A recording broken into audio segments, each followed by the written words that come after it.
Iya, berjumpa lagi dengan saya Debbie Basir dalam acara Hikmat Kehidupan.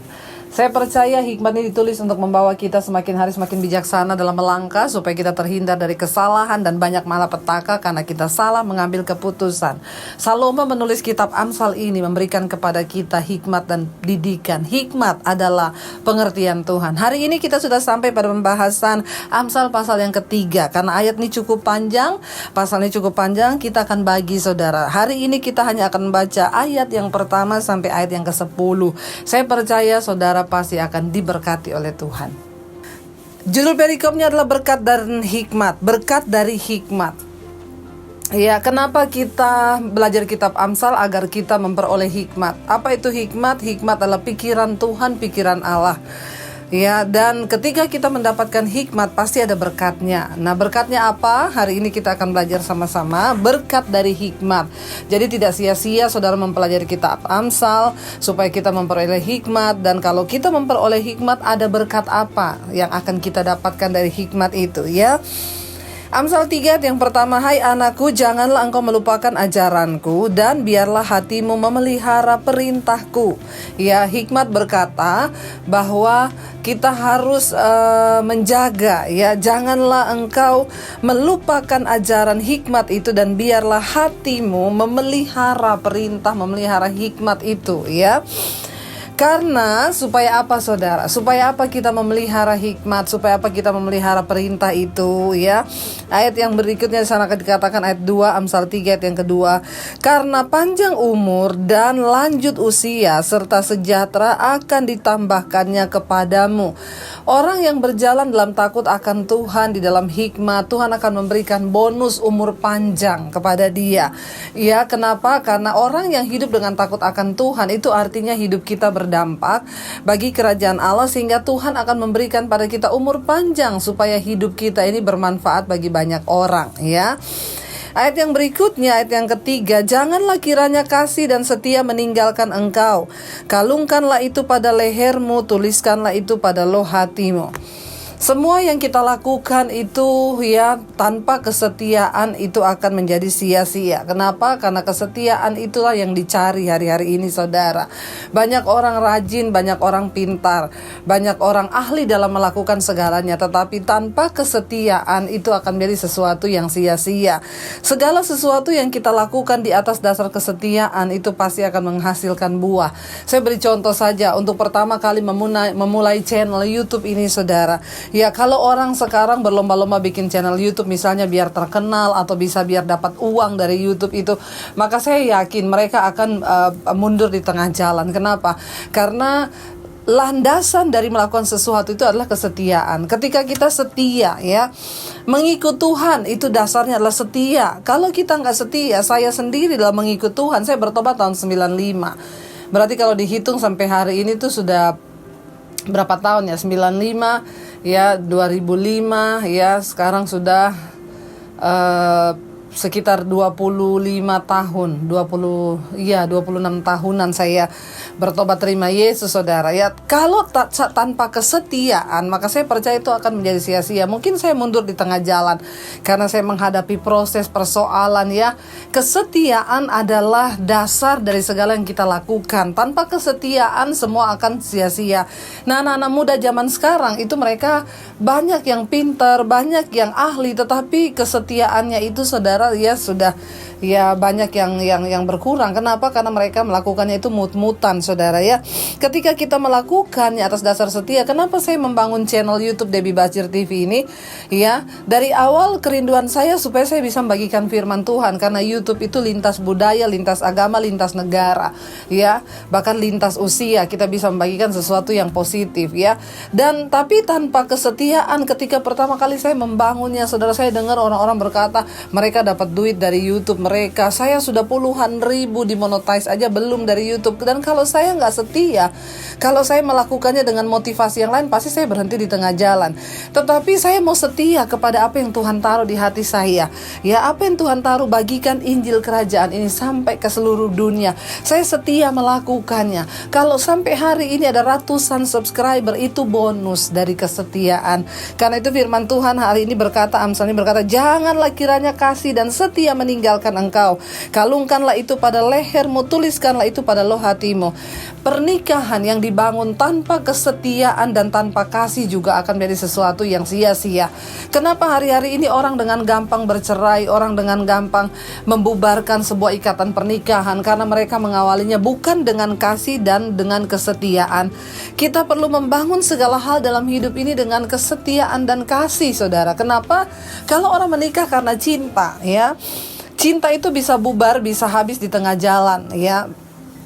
Ada yang berkata, kalau ada duit abang sayang, abang dicinta, nggak ada duit abang ditendang. Pernikahan harus dibangun di atas dasar kasih. Apa itu kasih, saudara? Kasih itu rela berkorban. Ya, cinta itu cenderung menuntut, tetapi kasih itu rela berkorban.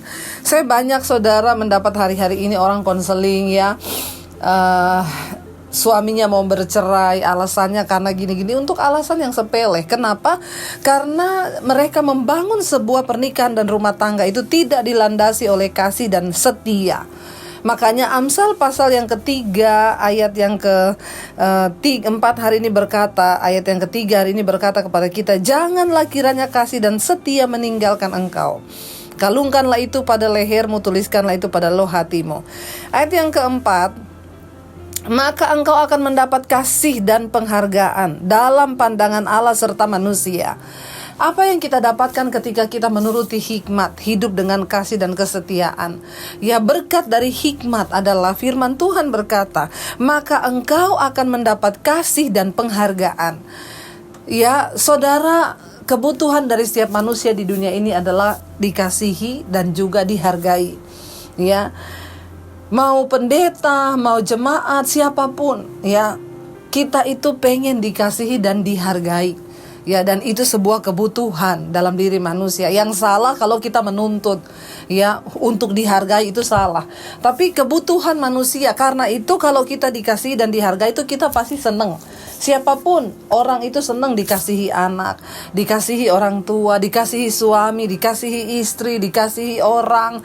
Ya, itu tuh kita senang. Dan firman Tuhan berkata, ya, kalau kita memperoleh hikmat, hidup dalam takut akan Tuhan, hidup dalam kesetiaan dan kasih, maka apa yang kita dapatkan berkat dari hikmat itu, engkau akan mendapat kasih dan penghargaan dalam pandangan Allah serta manusia. Wow! Orang yang hidup dalam takut akan Tuhan, memperoleh hikmat Tuhan, dia akan dihargai, dikasihi, dan bukan cuma di hadapan manusia, tetapi di mata Tuhan. Saudara, kalau kita dikasihi manusia aja luar biasa, apalagi kalau kita dikasihi dalam pandangan Allah. Kita dihargai di mata Tuhan. Itu sesuatu yang benar-benar luar biasa ketika Tuhan yang menghargai kita. Wow! Ya, siapa orang yang akan dihargai Tuhan? Mereka yang hidupnya, ya, dituntun oleh hikmat takut akan Tuhan. Saya bersyukur sekali hari-hari ini saya melihat bagaimana Tuhan mengasihi saya dan orang-orang menghargai saya, saudara. Ya, makanya kadang saya itu, ya, men-share terima kasih buat yang sudah, ya, memberkati saya, mengirimin vitamin, yang kirimin kue, itu sebagai bentuk penghargaan. Ya, bahkan saudara mungkin yang tidak memberi apa-apa, tapi saudara berdoa buat saya.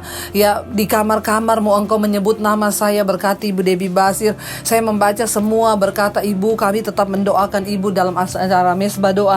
Tuhan sertai Ibu Debbie. Itu sebuah penghargaan dan kasih yang sangat luar biasa.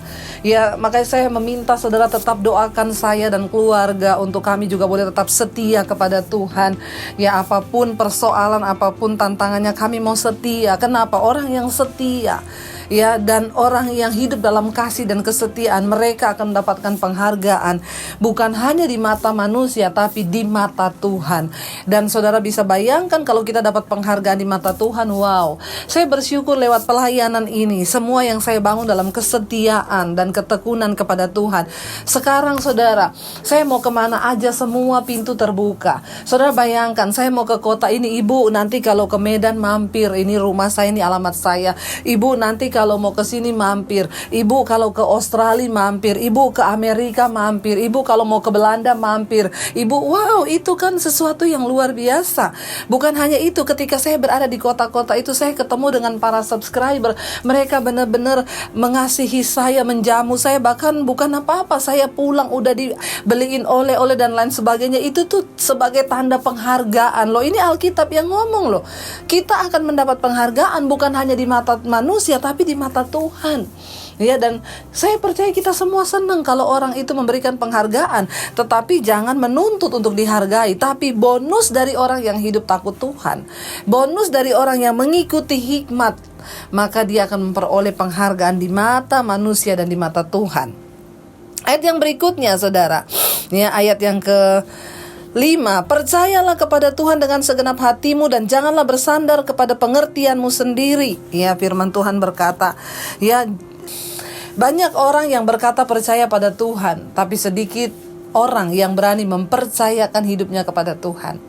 Ya, banyak orang yang berkata percaya pada Tuhan, tapi hanya sedikit orang yang mau benar-benar mempercayakan hidupnya dan bersandar kepada Tuhan. Banyak orang Kristen berkata percaya pada Tuhan, tetapi ketika mereka mengambil keputusan di dalam bisnis, dalam pernikahan, mereka tidak sungguh-sungguh bersandar kepada Tuhan. Ayat ini berkata, percayalah kepada Tuhan dengan segenap hati. Ya, dan ini pasti tidak segampang waktu kita ngomong, aku percaya padamu Tuhan dengan segenap hati. Tidak semudah itu, saudara, ya. Artinya kalau kita mengasihi Tuhan dengan segenap hati, maka kita harus bisa mengampuni orang yang bersalah pada kita di hati kita. Kenapa? Karena kita mengasihi Tuhan dengan segenap hati. Ya, kita nggak perlu khawatir ketika kita belajar mempercayai Tuhan. Ya, lalu dalam di sini dikatakan, dan janganlah bersandar pada pengertianmu sendiri. Ya, orang yang berjalan dituntut oleh hikmat Tuhan, dia tidak bersandar pada pengertiannya sendiri. Kenapa? Karena pengertian kita itu bisa salah. Kepandaian manusia bisa salah. Kemarin saya sudah sampaikan di beberapa pasal yang sebelumnya. Ya, orang yang berhikmat, orang yang sukses di hadapan Tuhan itu bukan orang yang S1, S2, S3 sampai ya kayak Samsung S10 lah, saudara, ya. Orang yang sukses di pandangan Tuhan itu bukan orang yang memiliki kepintaran secara logika manusia, tapi orang yang dihargai sukses di mata Tuhan adalah orang yang tidak hidup berdasarkan pengertiannya sendiri, tetapi dia mau berharap dan bersandar dan benar-benar mengandalkan Tuhan dalam segala perkara. Ya, di dalam pernikahan, mau memilih jodoh, mau memilih apapun keputusan yang diambil, benar-benar kita tidak memakai pengertian kita sendiri, tapi memakai pengertian dan hikmat Tuhan. Ayat yang berikutnya, ayat yang ke-6. Akuilah dia dalam segala lakumu, maka ia akan meluruskan jalanmu. Ya, akuilah Tuhan dalam segala perilaku hidup kita, maka jalan kita tuh akan diluruskan Tuhan. Kenapa, saudara? Karena orang yang mengakui Tuhan, memulai segala sesuatunya berdasarkan hikmat Tuhan. Seringkali jalan kita nih sendiri bengkok. Kita pikir jalan kita lurus. Ya, tetapi ternyata karena kita mengakui Tuhan dalam setiap laku dan perilaku kita, maka Tuhan berkata, Dia meluruskan jalan kita. Orang yang berjalan dalam hikmat Tuhan, jalannya itu tidak mudah tersesat. Kenapa? Karena ketika kita mengandalkan Tuhan, maka Tuhan meluruskan jalan kita. Saudara, kita kerap kali salah dalam mengambil keputusan. Karena itu akuilah Tuhan dalam segala lakumu. Selalu berkata Tuhan, aku tidak mau melangkah bila engkau tidak besertaku. Musa ketika dia membawa bangsa Israel keluar dari tanah perjanjian, ya, dari tanah perbudakan menuju tanah perjanjian, dia berkata, bila engkau tak besertaku Tuhan, aku tidak mau berjalan.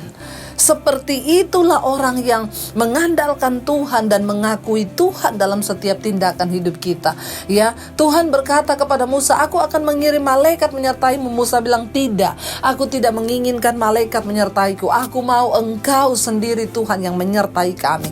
Dan kalau engkau tidak berjalan di depan kami, maka aku tidak mau berjalan. Wow, ini sebuah pengakuan yang luar biasa. Kita mau terus mengandalkan Tuhan dan mengakui Tuhan di dalam setiap laku kita. Kalau orang muji saudara, wah sekarang luar biasa ya, sekarang punya rumah, bilang semua itu anugerah Tuhan. Itu cara kita mengakui Tuhan. Ya, kalau orang berkata, wah sekarang ini ya sudah sukses ya, luar biasa ya sekarang karirnya. Puji Tuhan, semua itu hanya karena Tuhan. Ya, kalau dipuji orang, wah sekarang ibu ya luar biasa anaknya udah dokter. Oh iya, saya itu menyekolahkan dia, tidak sedikit loh biaya yang saya keluarkan. Ini saudara, kita sombong dan tidak mengakui Tuhan. Biarlah kalau ada orang memuji kita, wah sekarang anaknya udah dokter, sarjana ya. Apa yang keluar dari mulut kita? Puji Tuhan. Semua hanya karena anugerah Tuhan. Tidak ada satu pun yang kami dapat dari kekuatan kami. Semua itu pemberiannya Tuhan. Itu orang yang mengakui Tuhan dalam setiap lakunya. Ya, orang berkata, wah bisa bangun rumah mewah sekarang ya. Jangan sombong. Oh iya, ini saya nabung ini puluhan tahun loh. Ya, sekian puluh miliar nih saya bangun. Saudara, bertobat. Mari kita mau berkata, setiap pujian yang datang kepada kita, setiap orang menyanjung kita, katakan puji Tuhan. Semua hanya karena anugerah Tuhan. Itu artinya kita mengakui Tuhan dalam setiap laku kita. Ayat yang berikutnya saudara ya. Ayat yang ke-7. Janganlah engkau menganggap dirimu sendiri bijak, takutlah akan Tuhan dan jauhilah kejahatan. Jangan menganggap diri kita sendiri ini bijak ya. Tetapi apa yang harus kita lakukan? Takutlah akan Tuhan dan jauhilah kejahatan.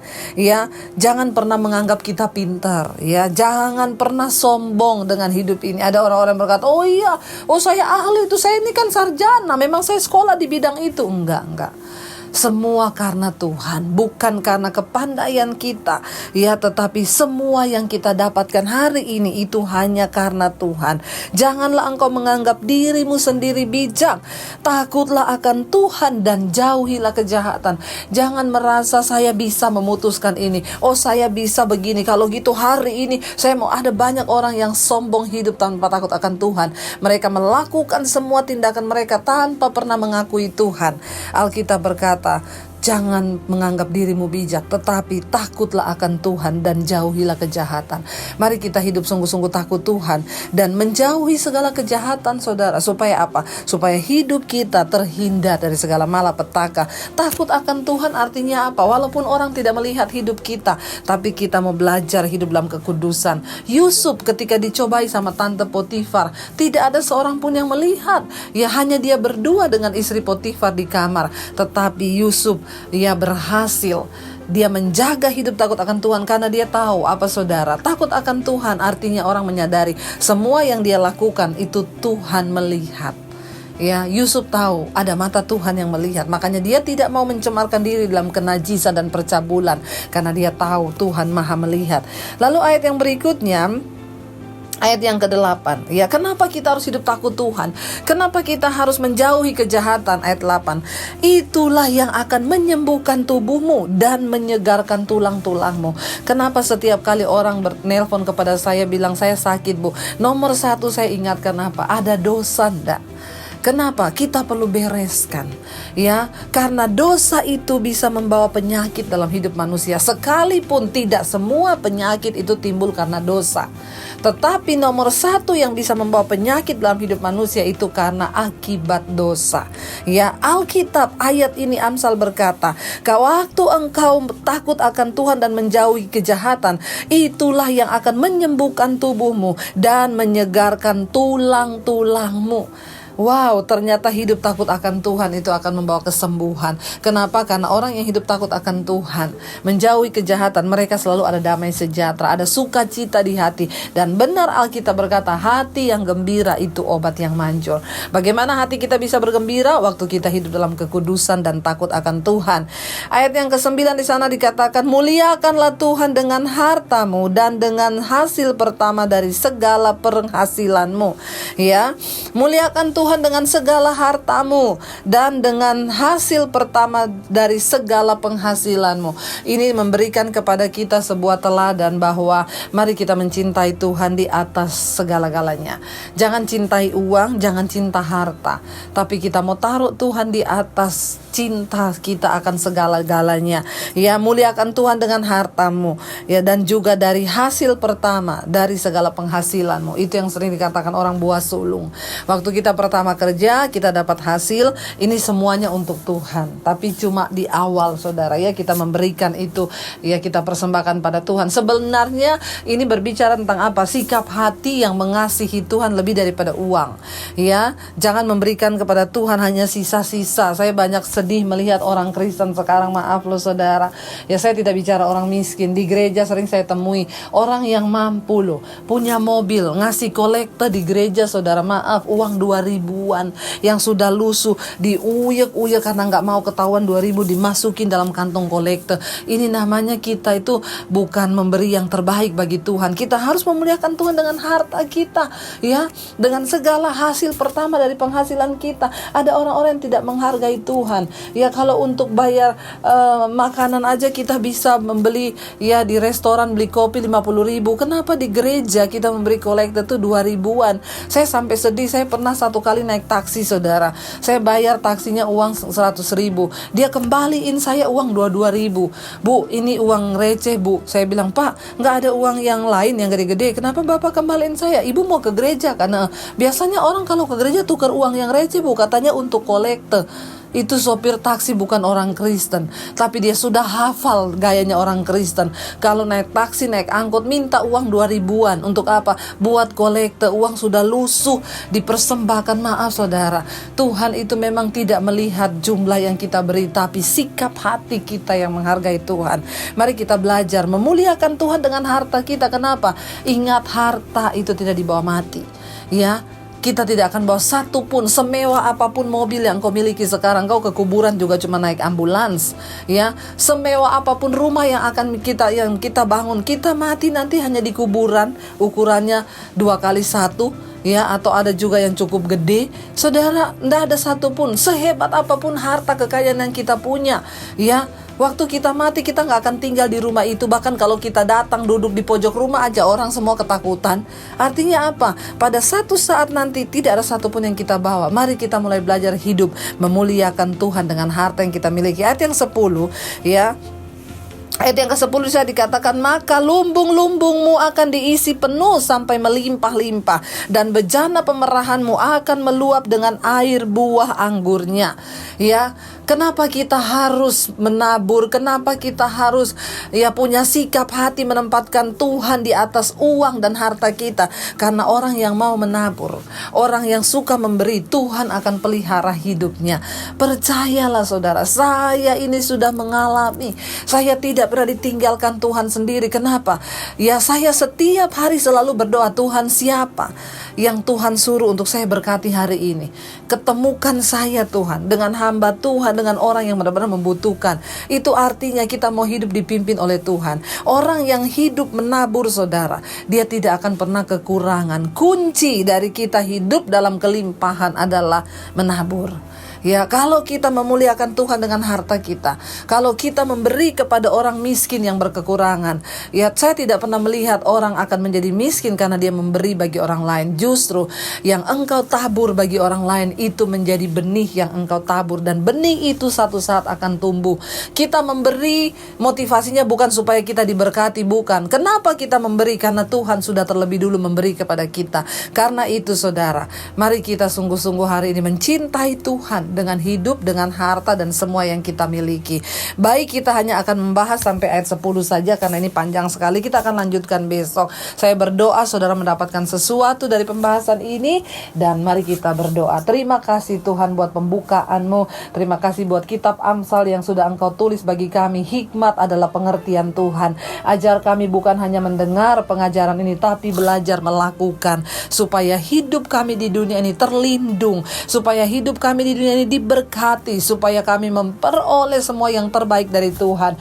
Karena banyak orang hidupnya tidak diberkati karena mereka tidak mengetahui rahasia firman Tuhan. Tapi hari ini kami mengetahui rahasia firman Tuhan. Kami berdoa, tidak ada lagi yang iblis bisa tutupi dari rahasia firman-Mu. Semua boleh dibukakan Tuhan. Urapi hamba-Mu senantiasa memberikan hikmat-Mu Tuhan atas hamba-Mu, supaya hamba juga bisa membagikan hikmat ini kepada semua orang yang mendengarkan. Terpujilah Engkau Tuhan dan Raja kami, Engkau penguasa atas hidup kami. Kami mengakui Engkau dalam segala laku kami. Kami adalah bukan orang-orang yang bijak dengan pertimbangan kami sendiri, tetapi kami mau belajar hidup takut akan Tuhan. Terima kasih Bapa, berkati semua yang mendengarkan, dan hidup mereka pasti akan semakin bijaksana. Di dalam nama Yesus kami sudah berdoa dan bersyukur. Haleluya. Amin.